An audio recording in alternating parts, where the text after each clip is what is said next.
Good afternoon, everyone. We are about to take you on a journey where it answers the question, what makes the Philippines different from the rest of the world?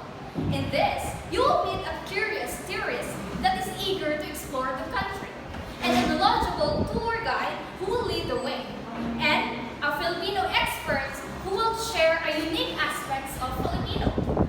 Get ready to discover what makes the Philippines stand out from the rest of the world. Let's begin. Next. Ah, very pretty. Okay. Other one. Here. Very good. Look at this. Wow, so pretty. Oh my God. You look very great. I see. Look at this. Many food there. Yes, the place is good. Oh my God. You look so pretty. Oh yes, hello to beautiful lady. So by the way, I am Irvin, your tourist guide for today's adventure. So what is your name and what country you came from? My English name is Jenny. And I am Hannah. Yeah. Nice meeting you. Nice meeting you. Yeah. I'm from Japan. Can you wear this one so that you can have this is the traditional way of welcoming our visitors in the Philippines. Wow. Do you hear some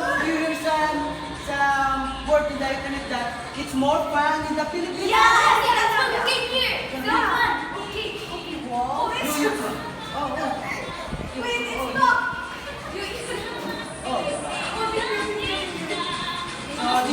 This is the Philippine brochure, so you're gonna have this as a souvenir. Oh, wow. Thank you. So here we're gonna first our first destination is the Philippine language and food. Do you know why Philippine has unique and food in the other country? Not really. This is actually gonna explain and describe why is language and food is different from other countries. Okay. So now, it's different because here in the Philippines, we spoke 135 to 190 languages. Very many. But here in the Philippines, common dialects are Tagalog, English, and Bisaya. Can you try speaking Tagalog? Like, kumusta ka? Kamusta? Yeah, kumusta ka? Yeah. What I mean? It means how are you? Actually, kamusta ka? I'm good, thank you. That's good. Okay, and now let's have here in the food. So Filipinos are very big fans of rice. How about you? Do you have rice in your country? Yeah, but not really. Bread, no rice. Okay, so here are some of the famous dish here in the Philippines. So we have rice, adobo. Yes, adobo. It's made of pork or maybe chicken, and it's very good. And also, yes. And we have here ubi. How about ubi? Are you familiar with this one? Not so familiar. Yeah. Do you know this food or? None. Okay. How about lechon? We ate it yesterday. Oh yeah. Very good, right? Yeah. Yummy. And this one is called sinigang. Oh. Yes, and this balot. How about this one? Do you have this one? No. What's that? It's dumplings. Dumpling. Why would you eat dumpling? Yeah, it's really good. You should try it, guys. I would suggest that. Okay, so that's it for the language and food here in the Philippines. Thank you. Thank you so much. Hello. So as we continue our journey, are you full about hearing and saying the food and language? Do you digest it well? So good. So that is why our Philippines is unique in language and values. So our next adventure will be this is So very delicious.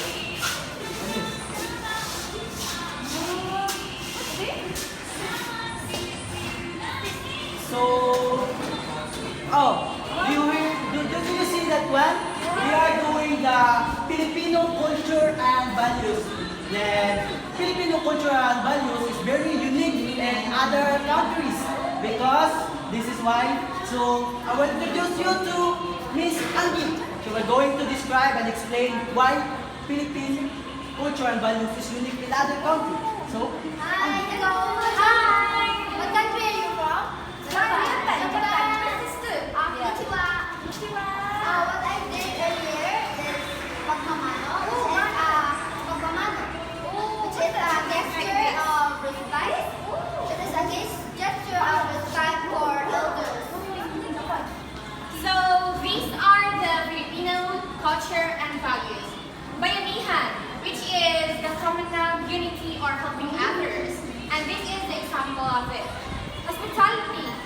giliw nga pagtanggap. Just like welcoming you. And this is also the hospitality in our country. Pagmamano, Which is the sign of respect. That one we did. That one we did. a while ago. Respect, respect. Good. Family-oriented. Filipinos are very family-oriented. And pakikisama, which is smooth interpersonal, just like us today. And hiya or shame, which is Shy person. and utang na loob, which is people are usually have this attitude because of that gratitude. And malasakit, which is We always love to help people. and resilience, which is this one, where you can see Filipinos are always there's not one. Even if They have calamities. they will turn it into a funny moment. That's what they. Yeah, this is wedding. Wedding in They're cheerful. And lastly, the generosity. So people, just like I mentioned earlier, people are love helping. That is very good. Filipinos. I love Philippines. Thank you, thank you. As you've seen in our role play, every region offers something unique. When it comes to food, the Philippines is a true culinary melting pot. Our cuisine is different from Western culture, where we cannot deny we like rice, isn't it? Yes! And also, our cuisine is a blend of different countries' influences. So moving on to language, the Philippines is a multilingual nation where we don't just have one or two, but over 100 languages, since each region has its own dialect and language. So when we talk about Filipino values and culture, it stands out the most being family-oriented, the way we value respect, as seen in the way we address elders with like opo and po, or po or and opo. So Filipinos are known for their joyful spirit and hospitality. Can you see now the differences of Philippines to other countries? Yes! That's not yet done. So let's go to the second. Look! Picture. Did you hear that? Hello to beautiful ladies. So, welcome and mabuhay to the land of promise, the Philippines. So, I am Erwin. I am the tourist guide for today's adventure. So, gonna have this one as a brochure.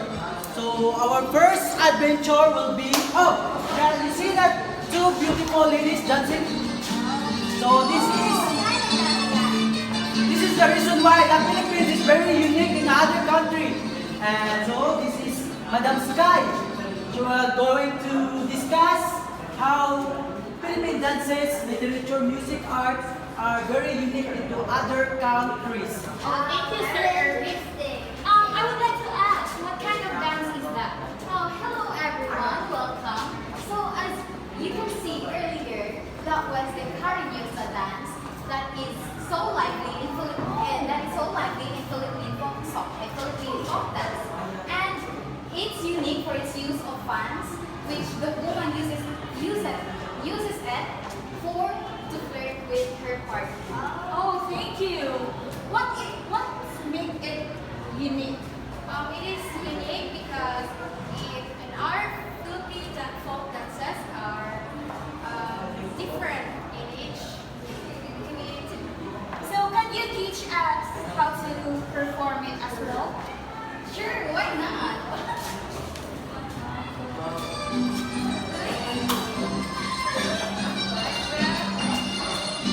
Oh, interesting.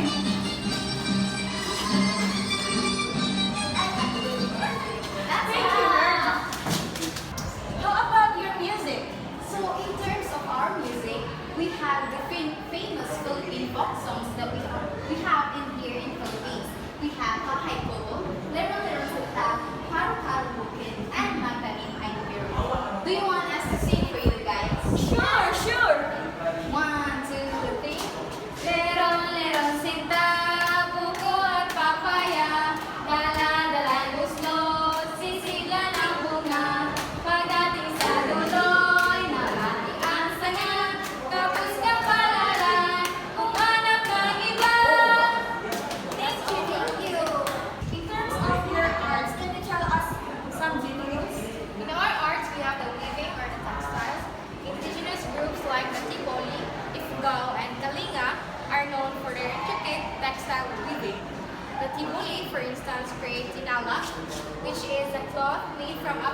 fibers that features complex patterns symbolizing their dreams and their cultural stories.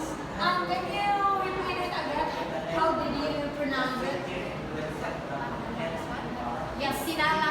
Oh, tinala. Oh, thank you. So in folk architecture in the Philippines, we have one example, which is the Bahay Kubo, the iconic symbol of Filipino folk architecture. It is a stilt house made primarily of bamboo, nipa, palm, and thatch. The structure is elevated on stilts to protect against floods and provide ventilation. Thank you for the information. So as we continue our journey to our next destination, the Philippines dances culture it makes unique in other countries because it's only experienced here. As you can see how you hear or how you perform, the audience, the dance, it's in for you. You cannot experience that in other countries, and that's make the uniqueness in the Philippines. You can practice it only in the Philippines, here in the Philippines only. So the next adventure is Philippine religion, then Filipino love celebration, then this is to visit. So this is Yes, I am Juana. You must be. You must be.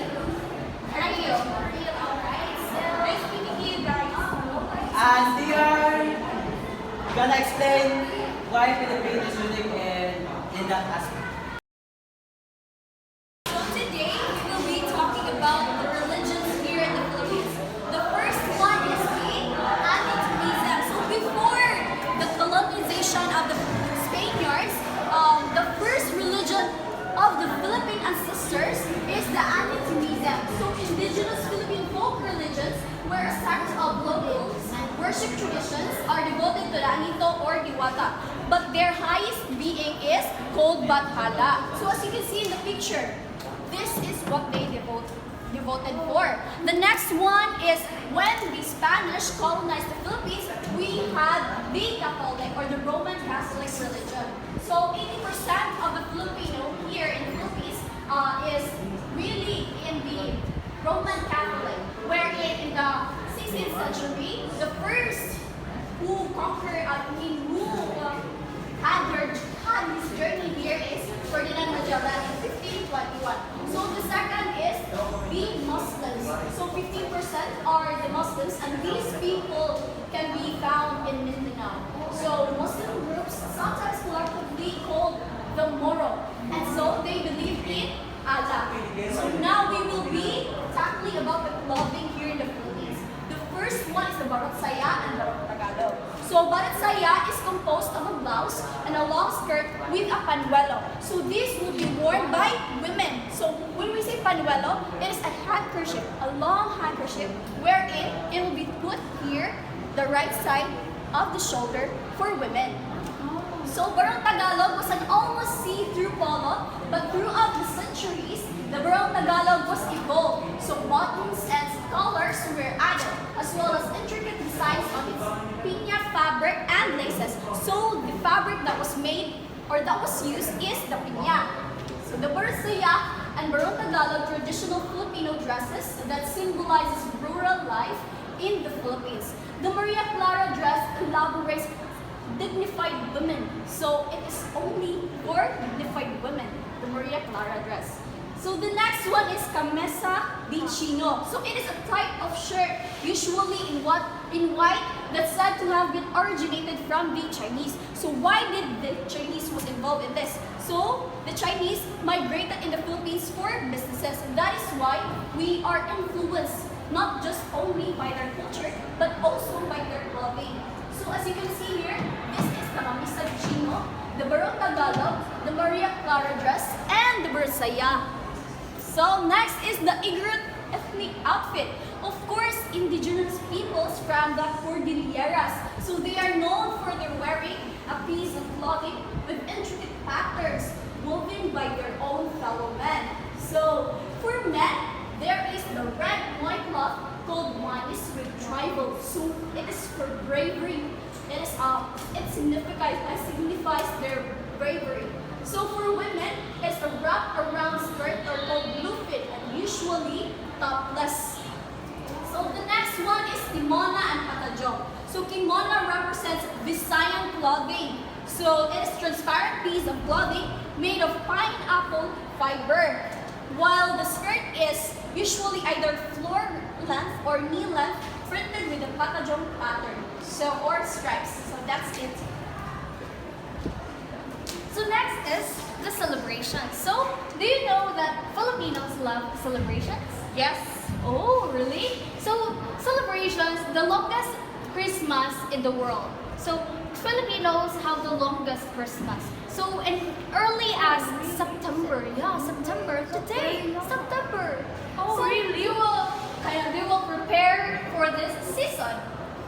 So next is they are very popular for festivals. So in every region, there are different festivals offered. So first is Sinulog. Here in Cebu. I know Sinulog. Oh, really? So Sinulog is one of the most celebrated religion and cultural events in the Philippines. So honoring Santo Niño. This one, Santo Niño. Did you see this? Yes. Okay. So held in the third Sunday of January in Cebu City. So next is Panagbenga Festival. So as you can see, what can you see? Flowers. Oh yes, this is Flower Festival. Yes. So this is in Baguio City, the summer capital of Philippines. Wow. Do you want to go to Baguio City? Yes. Do you want to experience their festival too? Soon. So this taking place in February. The festival celebrates the blooming of flowers and the abundance of nature. Next is Ati-Atihan Festival. So this is known as mother of all Philippine festivals. So they painted their faces black because they want to respect their local Ati people. This is indigenous people. So next is Pahiyas Festival. So this is from Lukban, Quezon. So this festival is thankfulness after a bountiful harvest. As you can see, there's many fruits. Yes.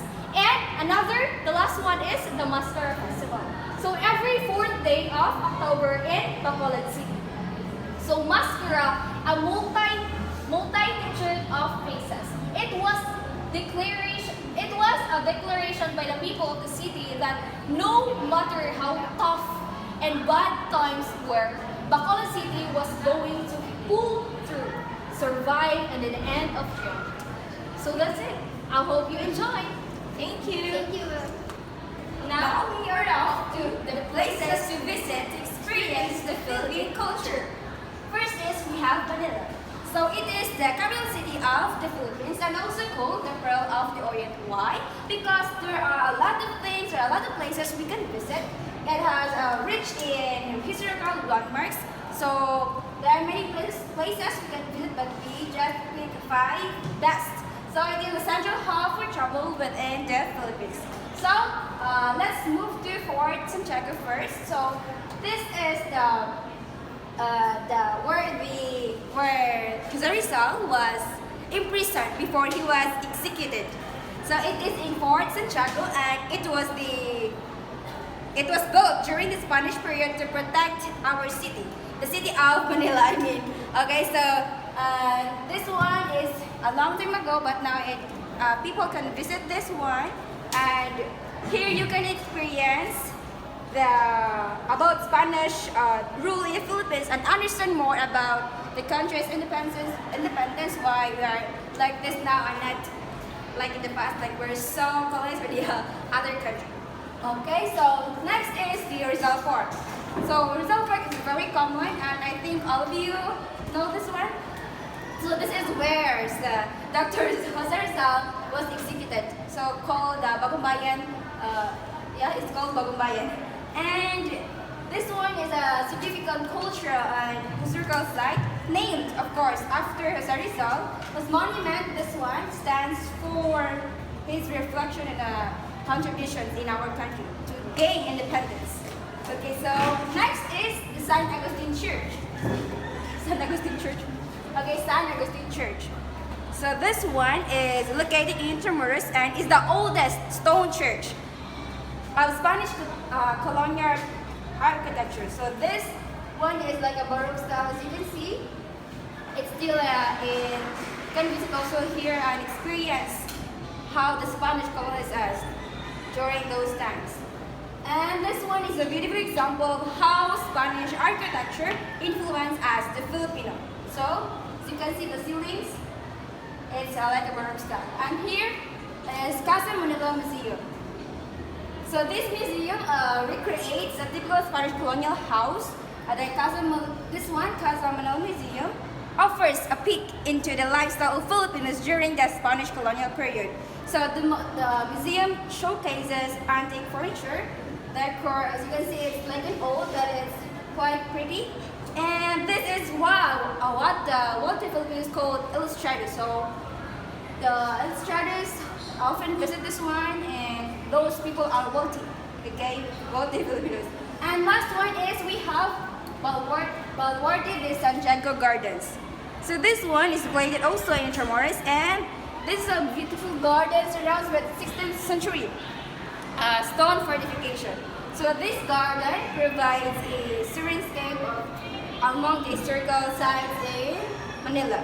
And what you can experience here is you can walk around and have some fun and look at the old walls and learn about how Manila was protected from the invaders during those times. Okay, so next is Cebu and the Philippines. Okay, so next is Cebu City, which is called the Queen City of the South. So Cebu City is actually the oldest city in the Philippines. So it is home to a number of cultural landmarks that are heavily influenced by Spanish culture. Since it is the oldest city in the Philippines, there are a lot of historical places that the influence of Spanish culture is very clearly evident. So first is this place, I know you're not very familiar with it. It is called the Cebu Heritage Monument. So from the word heritage, it means pamana. So this is a monument that showcases the important events that happened in the history of Cebu, which includes the Battle of Mactan, the baptism of Fra Humabon, and the arrival of Ferdinand Magellan here in the Philippines. So by visiting this place, it will give you a peek or a glimpse of the past and will call this. It will give you A glimpse. no A glimpse? a glimpse of how the Cebu City evolved over time. Okay, so next is Magellan's Cross. I know you're very familiar with it. So the cross here symbolizes or represents the arrival of Christianity in the Philippines. And by visiting this place, you will experience the deep religious roots of the Philippines. Next is the Casa Gordo Museum. As you can see, this is a house. This is a preserved house that is built in the 19th century. So this house showcases the lifestyle and aesthetic of the Filipino upper class family in the Spanish period. Next is the Santo Niño Church. Santo Niño Church is one of the oldest churches in the Philippines. So by visiting this place, you will experience and witness how religion influenced the daily lives of the people here. So by visiting these places here in Cebu, it will connect you to the past, and it will give you a glimpse of how the Spanish colonial period influenced the culture of the Philippines. And next is the Bigat Ilocos Sur. Okay, so Manila Cebu has shown us a lot of knowledge about the Philippine history and allow us to experience the Philippine culture. So let's now move to Vegan. Vegan is the one city of Ilocos Sur, and it is best preserved example of a planned Spanish colonial town in Asia. it is really common in Bagan, the traditional art of pottery making at the Potbournayan. So when you visit Bagan, tourists or visitors can experience how to do the pottery. So they will know, or they will understand how the pottery will be made and experience it too. So they can make their own pottery, and yeah, it is in Potbournayan. And also weaving in local cotton fabric called enable on their handlooms. So weaving is, I have a picture here. It's like this.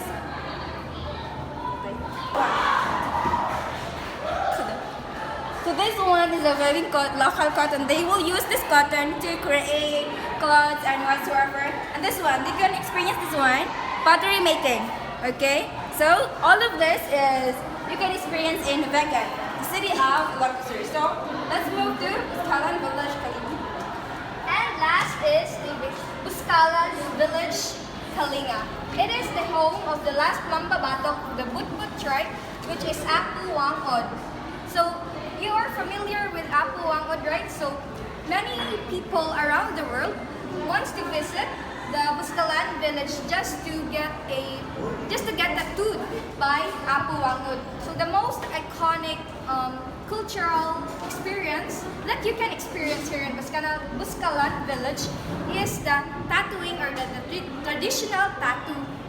So the tattoos here in history symbols bravery, beauty, and status.